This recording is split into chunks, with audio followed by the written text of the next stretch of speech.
annonceurs, chefs d'entreprise et autres. Bref, population d'ici et d'ailleurs, cet espace vous est réservé pour la promotion de vos produits et activités. Non seulement en français, mais aussi en fond, Dikamari, Fulfulde, Batonou, Dendi. À vous le choix.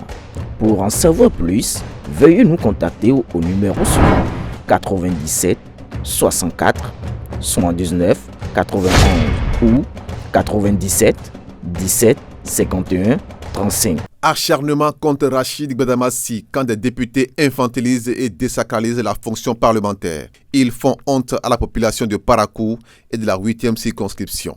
Torture d'un citoyen et non-assistance à personne en danger. Le gouvernement interpellé par l'honorable Raouf Sariki sur le cas d'Hakim Gbadamassi. Voilà le titre qui prouve à suffisance que le député honoraire Rachid Gbadamassi est véritablement la cible d'une cabale qui s'est donnée pour mission de nuire à sa personne parce que sa présence gêne et menace leurs activités malsaines. Sinon, comment comprendre qu'une affaire de famille réglée depuis plusieurs mois soit récupérée par des gens qui tiennent coûte que coûte à exhumer un cadavre transformé en poussière s'il n'y a pas derrière une intention de nuire? Voilà ce à quoi on reconnaît le vrai béninois dans sa béninoiserie. Quand il s'agit de faire du mal à autrui, il est là, bien présent et prêt à remuer le couteau dans la plaie. Mais cette fois-ci, ils ont mal choisi la proie à abattre. Face à des sujets plus importants et qui préoccupent la République, on ne les voit pas. Mais c'est quand il s'agit de choses futiles, sans un réel intérêt, qu'on les voit se manifester pour montrer leur existence. Pour une affaire où le concerné est passé sur les ondes pour démentir cette version de maltraitance et témoigner de l'aide que son oncle Gbadamassi lui a apportée dans cette affaire de famille, des honorables députés qui n'ont rien à faire s'accrochent à cette histoire comme un chien s'accroche à un os, croyant pouvoir déstabiliser le leader politique dans ses activités. C'est vraiment pathétique qu'il n'y ait plus rien à faire dans cette grande république que de s'accrocher à cette affaire où même le concerné n'a même pas porté plainte puisqu'il s'agit de son oncle. Est-ce que l'urgence des Parakois aujourd'hui est une affaire de famille? C'est plutôt de combler le retard de la commune en matière de développement. Comment rattraper le niveau atteint par les autres communes à statut particulier? Mais comme ils ont échoué dans cette mission, il faut camoufler ce cuisant échec en trouvant un bouc émissaire. Sinon, qu'est-ce que cette affaire a vraiment à apporter à la 8e circonscription électorale en matière de développement? Rien. La mission parlementaire pour laquelle les Parakois les attendaient, c'était de faire plus que l'honorable Rachid Gbadamassi. Ils ont fait croire aux populations qu'ils étaient à la hauteur, mais les résultats sont là. À pratiquement 1 an, quelques mois des élections, leur bilan est négatif. Rien de concret. La population demande à l'honorable de ne pas répondre à ces enfantillages, car il y a plus urgent, qui est la situation de Parakou. Qui parmi ces députés a réalisé dans la 8e comme Gbadamassi? Personne. Aucun d'entre eux, même pas l'auteur de cette demande au Parlement, n'a encore atteint le bilan du leader politique. Voilà pourquoi comparer l'honorable Gbadamassi à un autre député dans la 8e revient à vouloir comparer le jour et la nuit. Sa particularité réside du fait qu'il est non seulement politique, mais surtout social. Il est de façon permanente aux côtés de sa base, c'est-à-dire avant, pendant et même après les élections. L'homme au bilan élogieux. Exerçons-nous à citer quelques-unes de ses réalisations, car la liste n'est pas exhaustive. La commune de Parakou doit ses premiers feux tricolores à l'honorable Rachid Gbadamassi, la place de la municipalité qui a fait la fierté des populations. Ces premières indemnités parlementaires ont été intégralement mises à la disposition des femmes du marché international Azeke de Parakou. L'homme a investi plus de 70 millions de francs dans la réalisation des forages dans les quartiers périphériques et même au centre-ville de Parakou, dans les arrondissements de Alafiarou, Koda et Koko, dans la commune de Tchaourou, etc. Même quand on est contre le lièvre, il faut lui reconnaître sa vitesse et la grandeur de ses oreilles. L'homme a montré son amour à la chose culturelle. C'est le lieu de rappeler la construction du palais de Sandilo pour un montant de 60 millions de francs CFA, dont des véhicules à toutes les têtes couronnées sans distinction aucune. Sur le plan sanitaire, il est encore là. L'homme a laissé des marques indélébiles, dont d'équipements sanitaires au CHD Borgou et dans les centres de santé des 3 arrondissements de Parakou et aussi dans les centres de santé de Ndali et Péré, etc. Grâce à sa capacité managériale, le scanner est désormais une réalité au CHD Borgou. Sur le plan éducatif, Gbadamassi est resté gravé dans la mémoire des acteurs du monde éducatif, enseignants, apprenants et parents d'élèves. Commençons par le primaire.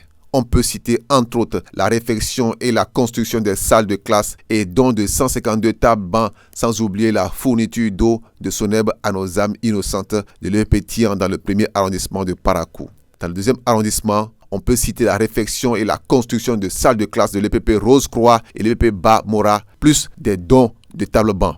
Venons au secondaire.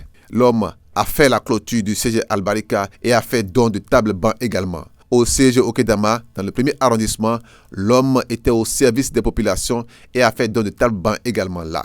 Ce jour, l'esmé de Parakou Charles Toko fit entendre devant les enseignants, les élèves et les parents en disant: si l'honorable Gbadamassi n'existait pas, il fallait le créer. Ce n'est pas pour rien que l'honorable Charles Toko lui a donné cette phrase-là. Don d'ordinateurs et vélos aux meilleurs élèves pour promouvoir l'excellence. Financement des cours de vacances et des travaux dirigés à l'intention des candidats aux divers examens CEP, BPC et BAC. Don de bus aux étudiants. Le jardin U, l'organisation de Miss Excellence au campus. Plusieurs autres choses ont été offertes aux étudiants. Sur le plan sportif, grâce à Gbadamassi, les clubs et équipes de football ont reçu des équipements sportifs, jeux de maillot, ballons, crampons, filets et même des médailles. Lors des vacances, en collaboration avec son parti, il organise des tournois et distribue toutes sortes d'équipements aux sportifs. On ne finira jamais de lister les réalisations de Gbadamassi. Les populations ont compris. Ils n'arrivent pas à faire oublier Gbadamassi et cela gêne. Et donc, ils font feu de tout bois, oubliant qu'ils finiront pas épuiser pour rien leur bûche. On se demande ce qui fait si tant mal à ces députés et ce qu'ils veulent à la fin. Que le neveu aille convoquer son oncle pour les satisfaire. Ils parlent de droits de l'homme. Sont-ils vraiment à la recherche de cette justice ou c'est la chute de l'honorable Gbadamassi qui les intéresse véritablement?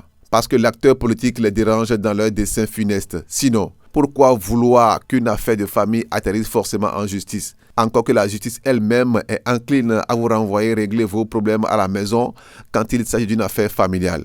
D'ailleurs, pour info, le neveu du leader politique exténué de voir son image et son nom cité a décidé de traduire en justice les personnes qui reviennent encore et encore sur cette affaire de famille et a raison, car personne n'aime voir son image salie. Voilà comment on s'expose aux yeux du monde lorsqu'on est animé par la haine à l'endroit d'une personne. La colère vous aveugle à tel point que l'on ne fait plus attention dans les actes que l'on pose et on s'expose.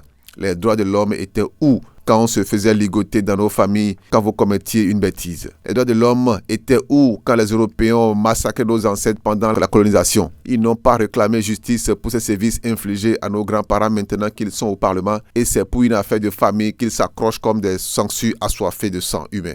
On lui reproche même sans vergogne les raisons pour lesquelles il dispose encore d'un véhicule de fonction avec la plaque bleue, comme si cela ne devait être réservé qu'à eux. Oubliant que Rachid Gbadamassi est toujours premier vice-président du réseau parlementaire africain, membre des commissions de défense et sécurité. Et son mandat finit en 2026. Tout cela montre clairement leur intention. Pourquoi s'intéressent-ils au dispositif sécuritaire de l'homme, de l'honorable Gbadamassi, s'ils n'ont pas un dessein funeste?